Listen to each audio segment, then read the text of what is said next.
Let me do it a third time. Hello guys, welcome back to my channel, or hello if you're new.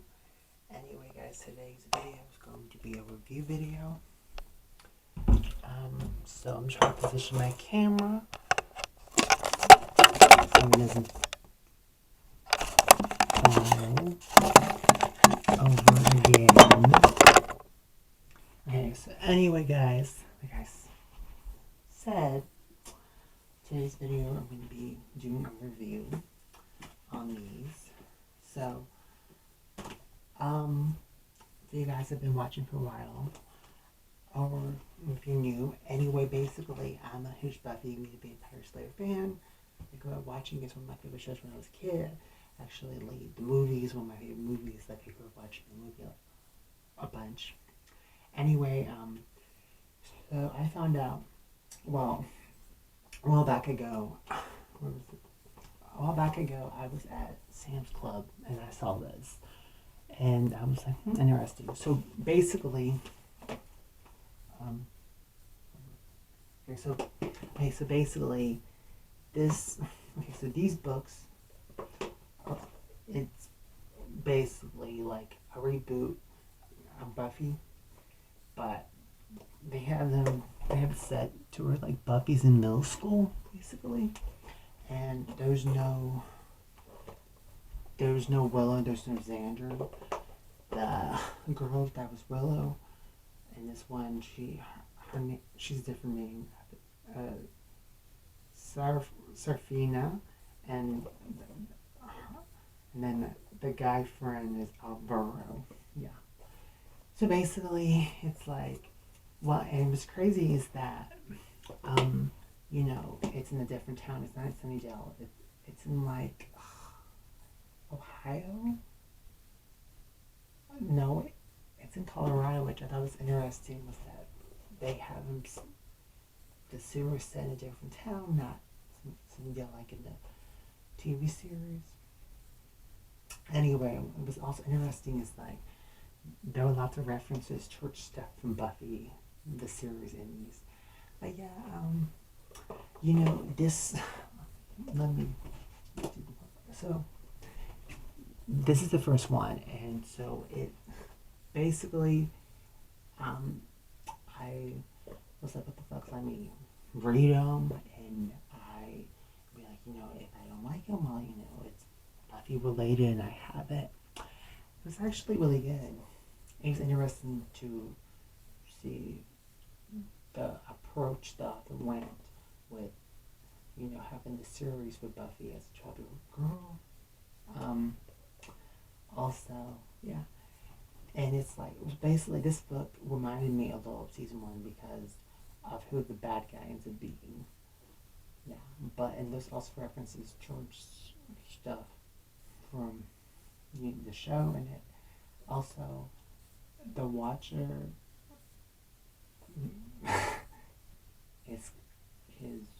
reminds me a lot of Giles. Yeah.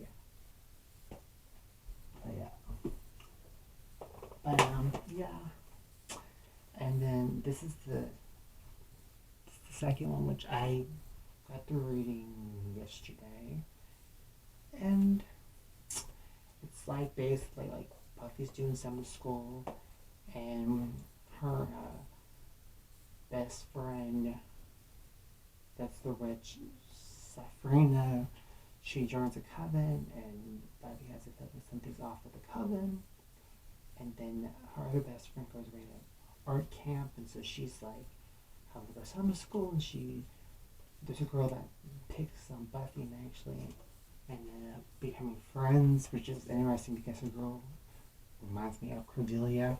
Well, I thought it was interesting with the girl.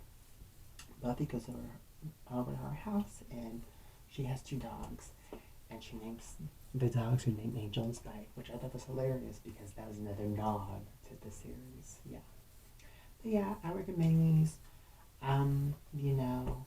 Like I said, not every Buffy fan's gonna want to read these, but I was curious, and I bought both of these at the same time. I didn't like, oh, let me read these and see. I guess I saw a positive review from a fan at the series like me. So okay, so there's this, and also yeah. Okay, then so then there's this one. So this is like another weird version of Buffy. Yeah. So this series is like it's basically set in like now with Buffy. Like Buffy has a cell phone. It's interesting. Anyway, and like she's a job working at a fast food place, and she saves Will and Xander from getting attacked by a vampire, and then they discover she's a slayer. And the bad guys spacking Drusilla. There's no master, which I think was interesting. Was that they completely got rid of the whole master plot. They're going a different route. There was actually 3 of them. I got all 3 of them. What's also interesting is that Xander becomes a vampire. Yeah, which is interesting because in the show he wasn't a vampire. You know, and Willow's a lesbian, straight up. In the show she was not. She was straight, and then yeah. And Buffy has a different love interest, basically. But yeah. But Angel hasn't popped up yet, which I think's interesting that he hasn't popped up yet.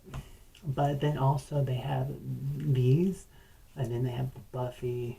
Buffy's on season 12, so then they have all those, which I want to get those, but they're expensive. Like I have all season 8 library edition, volume 1 of season 9, but 2 and 3 are hella expensive. And yeah, but yeah, you know, no complaints with this. Like I said, I love that they do a different approach with Buffy, or like both of their series. Okay, well guys, it's basically the end of the video. I just thought I would get in. I plan on doing like old school YouTube videos like this where I do reviews and stuff. I mean, you guys know I have 2 podcasts where, you know, well, anytime I have 30, I have a true crime one, which I hardly ever do this anymore, but it's a miracle I can do this video because I just got home from work. I'm exhausted. I love you guys, and